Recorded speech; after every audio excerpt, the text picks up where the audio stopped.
cataloging my entire music collection onto Discogs, just so I, have a sense of what I actually have.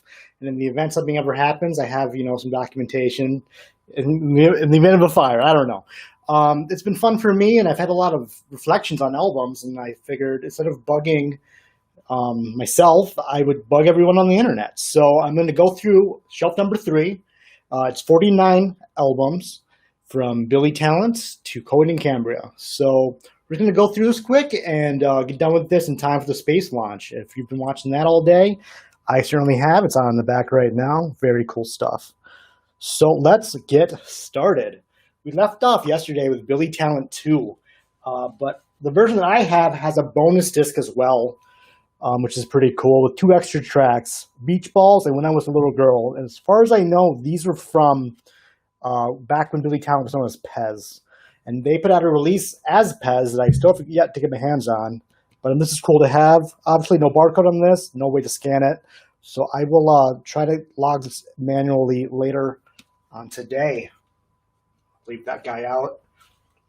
I got 2 releases here. I'm not even sure if these will be on Discogs. I have the promotional singles for Red Flag and Devil in the Midnight Mass, 2 of the best Billy Talent songs of all time. Let me see if these are even scannable. They do have barcodes. Okay, so far so good. Boom. That is available for Devil. I really like having these. I remember before Billy Talent 2 came out, they did release on Christmas morning the demo for Devil in Midnight Mass. And it was on MySpace. And listened to that song all day until they took it off of MySpace. And thankfully, that demo was on that disc. And I actually prefer it, the final album version. Both are great, but there's something about the arrangement of the demo. I'm very happy to have these. They put out a couple other ones. I think Fallen Leaves had a single disc, and I never grabbed it, and I probably should have. Next, we got Billy Talent 666, one of my favorite live albums of the time. I think the packaging of this is great. You have the DVD from Rock 'Em Ring, a couple of those from around the world, and then you get it on audio disc as well. I was very excited for this when this came out. I got a lot of plays out of it, and I'm sure if I watched it today, it would still hold up. Now we're so used to Blu-ray, 4K Blu-ray. I'm like, I don't DVD, but I did play a Audio Slave DVD recently, and it looked fine. So I should definitely break out some of these old DVDs. Okay, so far so good. Everything's scanning, unlike yesterday. Billy Talent 3. It was a long wait for this guy to come. I think it was like a 6-year gap. I could be wrong on that. But it felt like it was forever. It had mixed reviews. People weren't really sure what to think about it. I couldn't find it anywhere. I had to get it imported from Canada. So I think I paid like $30.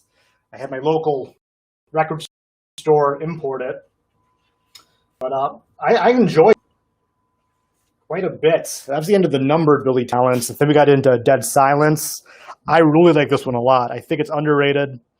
A lot of killer tracks on this. And if it wasn't for the nostalgia of the earlier stuff, if I came to Billy Talent, now, I think this might be my favorite album. But obviously 1 and 2 are just ingrained in my soul.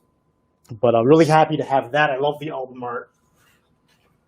But that being said, Afraid of Heights, this was a toughie. This is the most Billy Talent album. It hasn't really stuck with me. I've given it a lot of tries, and there's some good songs on it, but it just wasn't wanted out of Billy Talent, I guess. I don't know. And it also came with a headphones mix, so you could listen to the CD version, or if you're wearing headphones, it's mixed for stereo. But wouldn't everything be mixed for stereo? There's not many 5.1 albums. I don't know. I haven't really sat down to listen to them side by side. The headphone mix is what I use in iTunes. One of the few rap groups that I'm really into. That being said, I only have the greatest hits. Got this from a dog sitting gig back in the day, and recently I started listening to the Beastie Boys in order. And there's enough on there, the solid gold hits to warrant picking them up. So I'll definitely get a couple Beastie Boys full releases in the near future. I mean, License to Ill, you kind of have to have that in your collection, I think. It's kind of one of the staples. So I'll pick that up. But upset I never was able to see the Beastie Boys, but I have seen the two surviving members live in other form, DJ sets. So that's been cool. Black Lips. I won this album from punkrockvids.com. They had some sort of contest. I didn't even realize that I won, and it showed up in the mail, and I didn't really remember ordering it. Then like a year later, somehow I came across the article, and there was my name on the website. And this one has a big old, somebody, not me, they marked out the barcode. So at first I thought that might have just been a design choice, because sometimes you do get an album that has an interesting barcode layout. That's just not the normal square. But somebody marked through this for whatever reason before it made to me. So I'm going to manually do this one. This is the 200 million thousand record. Black Lips, most known for their song Bad Kids. I really like that song. I don't think it's on this album. I saw them at Lollapalooza once, but I haven't really kept up. There it is. 11 years old this year. It's so much nicer when the barcode just works, because now I have to go through all of the different types of this album. There we go. American CD Digipack. Good to know. But I thought they broke up, but they seem to be active still. So back together. Here's a throwback. Got the Black Mariah. What is it? I don't know. Let's say Mariah. I know this was their only album. They had a lot of play on Fuse, which is where I found back in the day. And it was just kind of weird. This was a Victory record, so it made sense. I was buying anything on Victory Records. So picked this one up probably for that reason. Definitely got play back in the day, but I've heard nothing from this band, so I don't think they survived as many bands from that era did.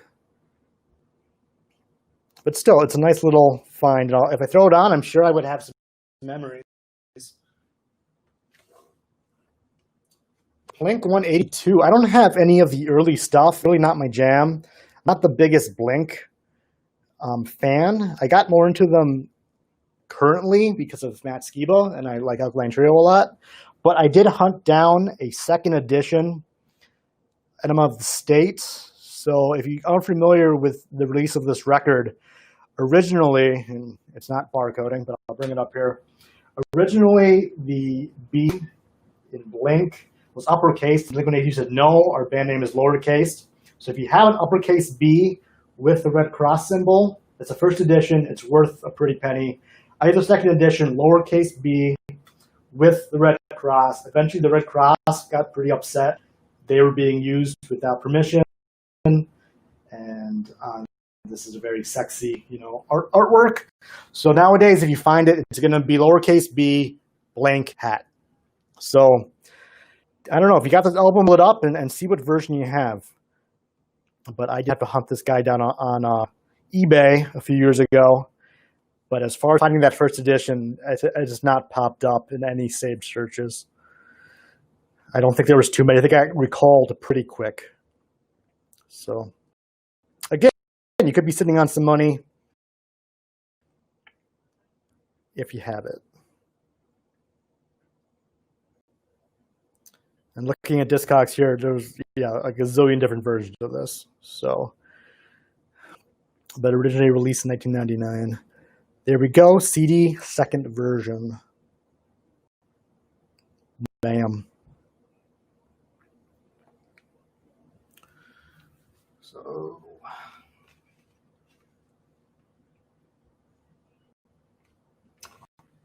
I thought I had Take Off Your Passion Jacket? I don't. It is not here. I have it digitally, but I guess I didn't buy it on CD. Interesting. So this was my first Blink album, the Untitled album. Many people say it's, the definitive Blink. It's definitely a great to back album. That barcode, cool. And now there is a nice edition. Looks like I have that. Back when people were nervous, you get an enhanced CD and pop in your computer, and there was sort of malware, spyware, or various copyright protections. You'd get the CD, but then it wouldn't be read by iTunes or Windows Media Player. But you can get on. Usually a link to the website, because you need help getting to the website. Some music videos, whatever. No idea what's enhanced about these CDs nowadays. And then actually I misspoke. This was my first Blink album that I purchased, the greatest hits. Because sometimes you just want the hits. It's a good gateway. And this is a dual disc. If again, now that I'm getting a barcode to read here. Very annoying. But I will open this up. I might be confusing with the Offspring's greatest hits, but back in them was dual disc, where you'd get one side would be a DVD, one would be a CD. Was the big trend of the day. Not sure about this one. It is very annoying to have to manually find these things. And they put out so many different releases. Holy buckets. And I'm not even going to put this in the do later pile. Yeah, just the CD. But I think they did have a dual disc version that had all the music videos as well. So that Blink. Oh, and now we're getting into some fighting words territory. We got the reunion album, Neighborhoods. My CD is black. I forget if there is a reason for that, as usually you see it white. This was their big comeback, and people didn't really like it. This is the deluxe edition from 2011. Kaleidoscope is the one song I come back to from time to time. I really like that song. But yeah, the rest of the CD is pretty much forgotten. I mean, I wasn't a big Blink fan, but even the Blink fans, I don't think, were when this came out. Mine came with a t-shirt, and I remember it being extremely uncomfortable. Like, it was super thick printing, and it was not fun. Okay, we got California, the album without Tom and bringing in Matt.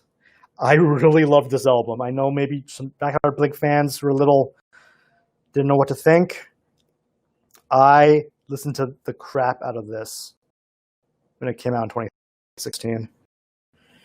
And Blink they are not being very, very barcode friendly here. But yeah, I love this album. And like I said, this kind of when I started listening aggressively to Blink-182. And then I kind of went back and grabbed other stuff. And I Hate You. So this one's going to go my pile as well. But then I think I did the deluxe version. It pretty much had enough songs for a whole nother album. California Part 2, what have you. I think they're all great as well. So I was really happy with this one. California and the second CD. Now this barcode looks perfect, so I don't even know why I'm struggling. But I am. Let's do this. Oh.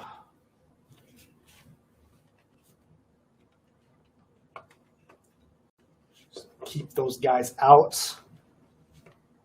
Okay, finally for Blink, got the newest one, 9, which I got for Christmas this year for my brother.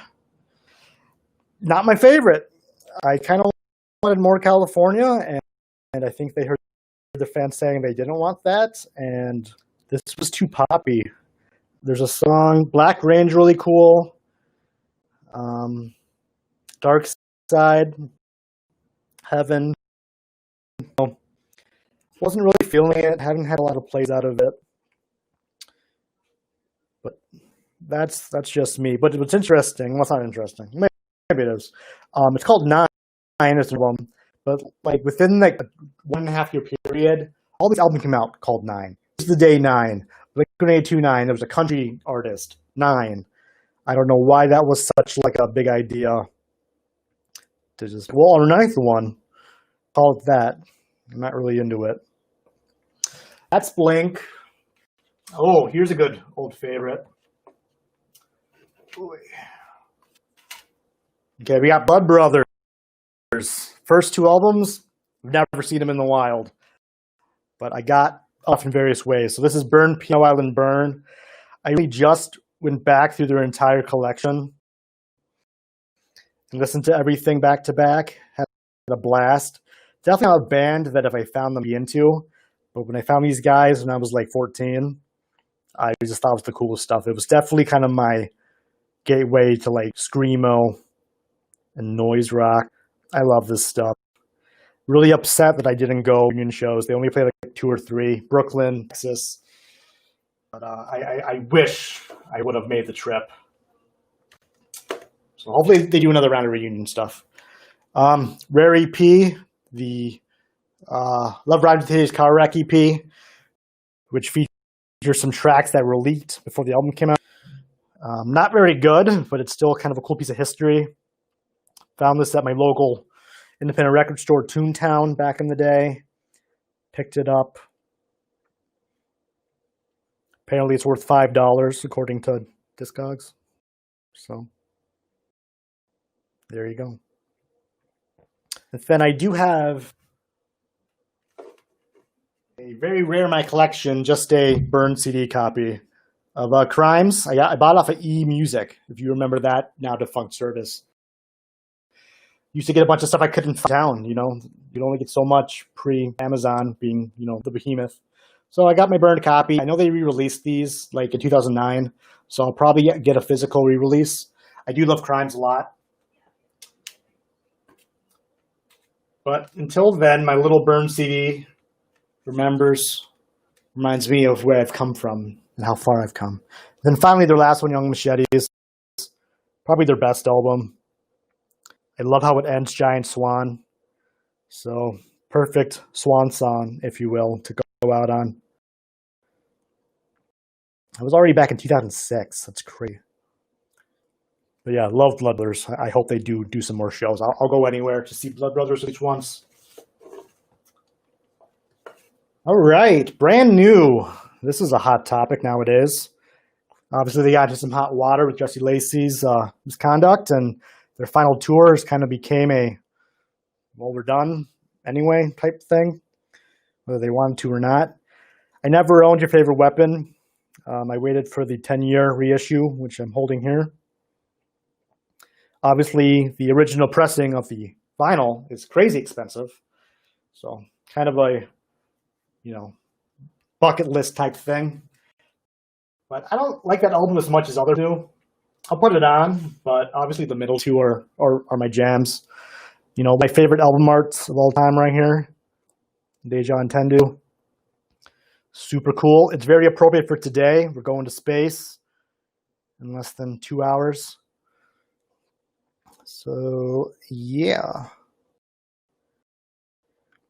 Some of these guys are underwhelmed live. Like, the CDs were so great. I just didn't think they really cared. There really wasn't any stage presence. I think I saw them twice, and it wasn't what I hoped it would be.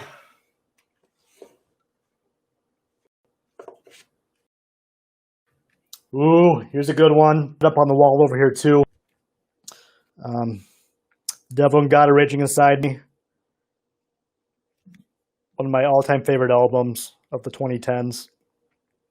This was obviously famous for the liner notes saying, if you want the lyrics, send us $1. And it took them like, I don't know, 8 years to do that. I want to say I did that, but I never got lyrics, so whether I had moved or I never actually did it, I don't know.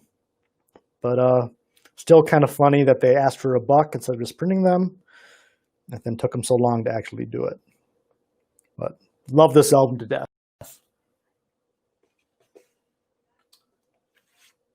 Daisy. Now, I posted on social media about this last week. because my copy of Daisy is missing the cover. And I had a weird poster inside that you can see part of it here. And I finally confirmed that that is a brand new thing. This is what's on the inside of the vinyl release. So I don't know if I'm missing an insert or part of my poster wasn't printed that would have had the little coyote wolf thing on the front. Kind of a mystery. So until someone tells me otherwise, I'm just chalking it up to I have a weird misprint. But if you have this album, take a look. Is there just an extra insert that I'm missing alongside a poster? Let me know. I am very curious. And I gotta punch this guy in manually. 11 years old. Oh, weird. On Discogs, they have the MP3 versions. You don't really see that on Discogs. But I believe this album leaked ahead of time. I think that was a big leak at the time. And people don't like that album a whole lot. And were pretty upset when they would play it in full versus the ones they want to hear.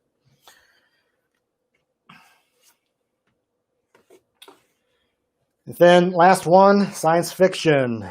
I bought it, never opened it. Right when this came out, all the allegations came out, and I decided I was okay not giving it a lot of time, even though they got my money. I think I put it on once or twice. I have a digital version, but nothing memorable, at least in my experience. I feel like Brand New is a band that I'm not a fan of the band. I'm a fan of some albums. You know, there's some bands like that where you're like do or die, and others are like, you know, I really don't like them. I think I'm just a fan of 2.5 of their. First, I found this, and it's the vinyl, which I tried to get, but it sold out in like 10 seconds. So I will put this in scan later. Okay. Some potential cringe coming up. I have early releases of Bring Me the Horizon. The first album, Count Your Blessings, an EP. This is what The Edge of Your Seat was made for. These are garbage. It's just noise. But I had a buddy in college who was really into them and took me to their first U.S. tour. And we actually met Ollie and the drummer, I think his name is Matt, in a Best Buy. I talked to them for a few minutes, and they mentioned we're not seeing any money from album sales, which sucks. But obviously they're ginormous now, and good for them. But I've definitely kind of fallen off the bandwagon there. But at some point I picked up this release. I think it's pretty cool. But it's terrible. I will never listen to those albums. Suicide Season. Ooh, gory. I do like it a lot, though. I have a Taste of Chaos promotional bag that has this album art on one side and Thursday on the other. I remember being at that in like 2009. You know, in my late teens, I was definitely a fan of metalcore. And these guys fit right in for a while. They've definitely changed their ways.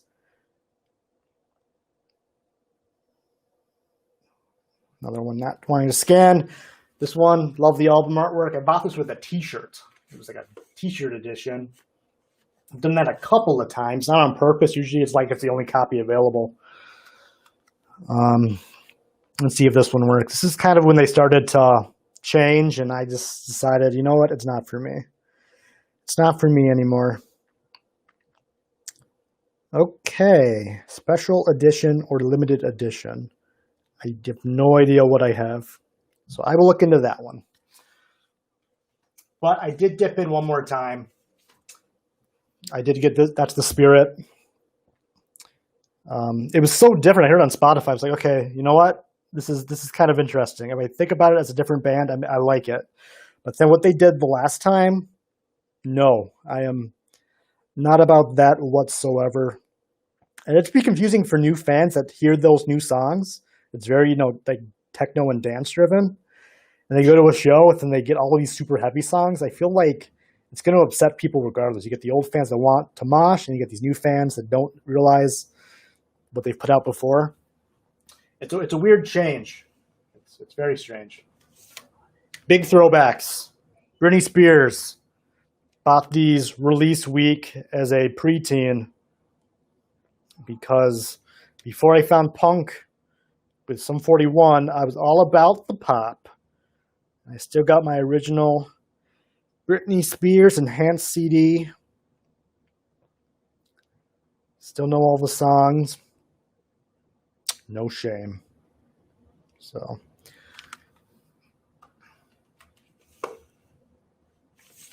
And I remember the lines for this one. On release day, my dad took me. Lines out the door at the mall. Oops, I did it again. Britney fever had swept the nation. But after this, I did not keep up. But I would totally go see her in Vegas or something, just to say I did. But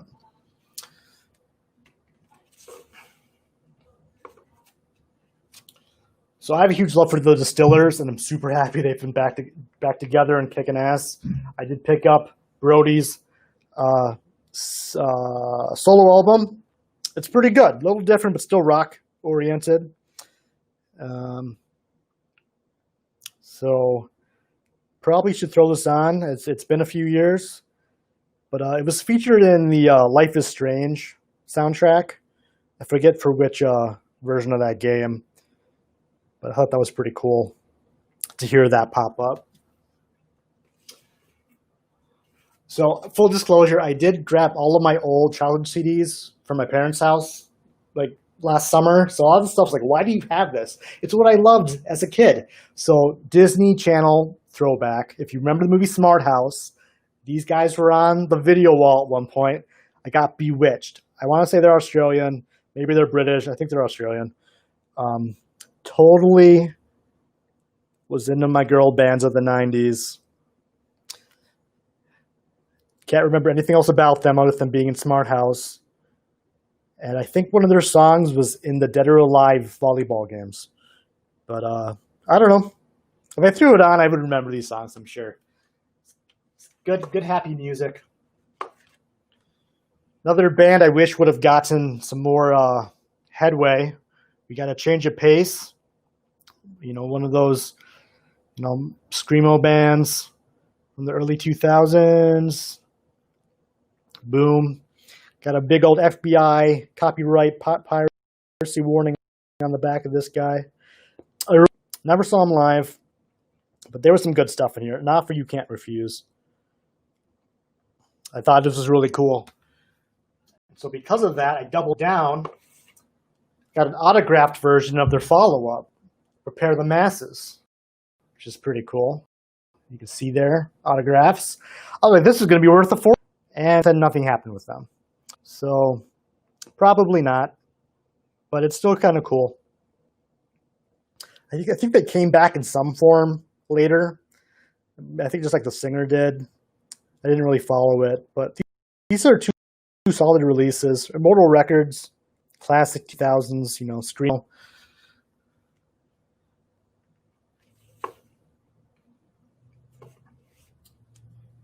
Got a Chariot compilation with the first 3 Chariot albums. Oop. I know you can't see that, but whatever. So, Everything is Alive, Everything is Breathing, Nothing is Dead, and Nothing is Bleeding. The Fiancé, and Wars and Rumors. They've all super cool releases, from weird contests to how they name their song titles. I don't know if the band had any involvement with this 3-pack. I have one from Amberlin as well. I think was his Tooth and Nail, probably. Solid State. They were just re-releasing stuff as much as they could. So this is one I'm going to have to do later. That's cool.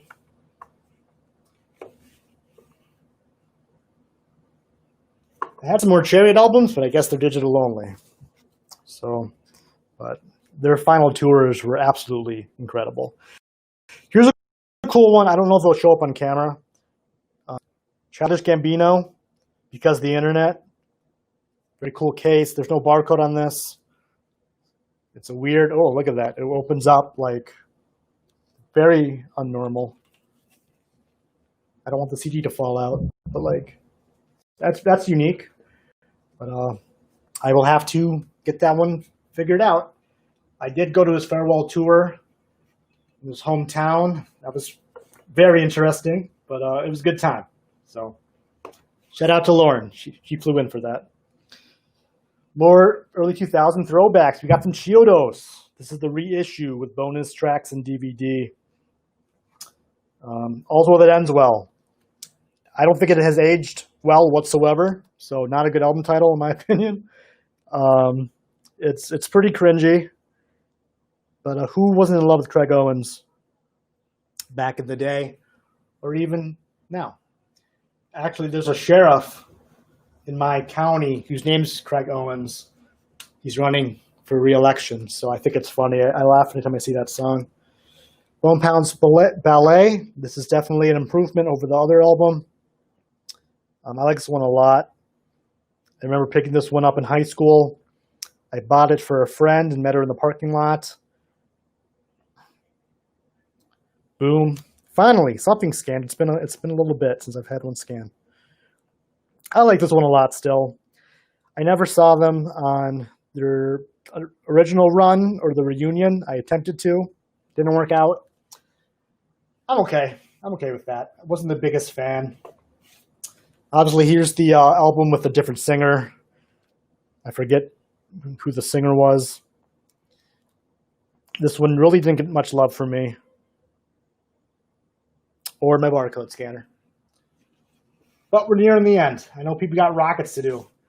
Going back to the 1990s, we got the debut album for Christina Aguilera, who I want to say, didn't she get noticed from like singing the national anthem at Disney or something? I feel like, obviously she was in, Mouseketeers, but I feel like something about Reflection and the national anthem is how she got her start.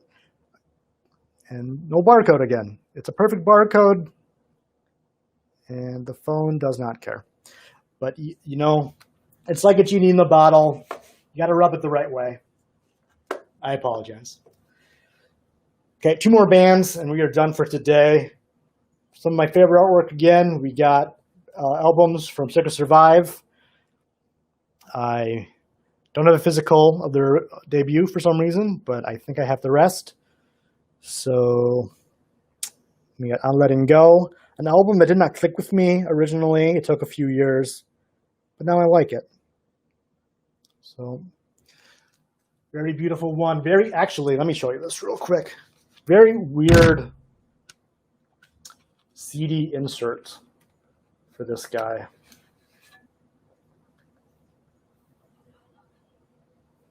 So we got the weird lady in the hot air balloon, but it's like circles. I thought it would come out like a spiral, maybe not. I don't know. Just you get holes. Woman on the front, guy in the back. Just I don't know, interesting. It doesn't add anything to the CD release, and certainly adds something to production. But I'm totally fine with the extra amount. They have some really cool packaging for stuff. And then I'm missing a CD for my favorite Circa album, which is Blue Sky Noise, just turned 10 recently. Have it on vinyl, so I'll have to get to that at a later date. Another good Circa album. Come on, there we go. This one actually, if I'm not mistaken, has one of my all-time favorite ways to get a CD out. Because sometimes it's very complicated. You break the plastic, it gets stuck in the digipacks. This one has a little mechanism. No, it doesn't. Yes, hold on. It pulls out the CD. Boom. Love that. Pulls it right out. Look at that artwork. So I wish more would do it like that. You don't have to dig in there and wreck all the cardboard. Amulet. Love this one as well. The music videos for this one, I thought they were very DIY, simple, but I'll still throw those on sometimes. Come on. Not going to get that guy either right now. And then the other ones, I guess I have digital. I remember, I don't know. I can't think of the name of the one. It's like brown with space. They had some weird digital promotion with it, so I got that one digitally. Okay, last band for the day. We got a couple from Coheed here. Second Stage Turbine Blade. They've been really good about doing the 10-year tours. And for albums that are this long, I think that's really beneficial because the odds of you hearing your favorite song, if it wasn't a single, from Coheed's pretty slim. I missed out on a couple of them, but I've been going in recent years. Again, Second Stage does not want to barcode. And Keeping Secrets of Silent Earth. Very cool album. I think it holds up. I remember buying this at the Mall of America, putting it in my Walkman and going to a party. And Blood Red Summer was playing it, and my headphones were a little too loud. And it's the part where he's not really singing words. He's just kind of like, uh-oh. And the crush I had at the time heard that and just started making fun of me, not knowing what I was listening to. I thought it sounded like children's music. So that's the memory that I associate with this album. It's feeling embarrassed in front of my crush. So, whatever. Last album for today is then one of the many, oh my god, did they put out live albums. This is the Live at Starland Ballroom live release, CD and DVD. I was buying these for a while. I have the Neverender box set, but it's like, there's only so many live concerts you can watch from the same band. You know, it's just, they put out so many over the years, I had to stop. But, got this one. The odds of me ever playing it again is next to nothing, but that's what it is. All right, so that is shelf number 3 out of this collection. Obviously, I got a few sticking out. I'm going to have to go through and manually do. It's annoying. It's what it is. If you stuck around for a bit, thank you for just indulging me and letting me talk about stuff I really like to talk about. You know, cool music from Coachella, Lollapalooza, Warped Tour. Those are my jams. So I'll be back again tomorrow, right around 3 o'clock, and we'll do row 4. We'll finish out Coheed, and we'll get to Devil Wears Prada. More cringe from the late 2000s. So thank you, and go over to NASA's YouTube and watch the space launch. T-minus, about an hour. So sweet. Thank you.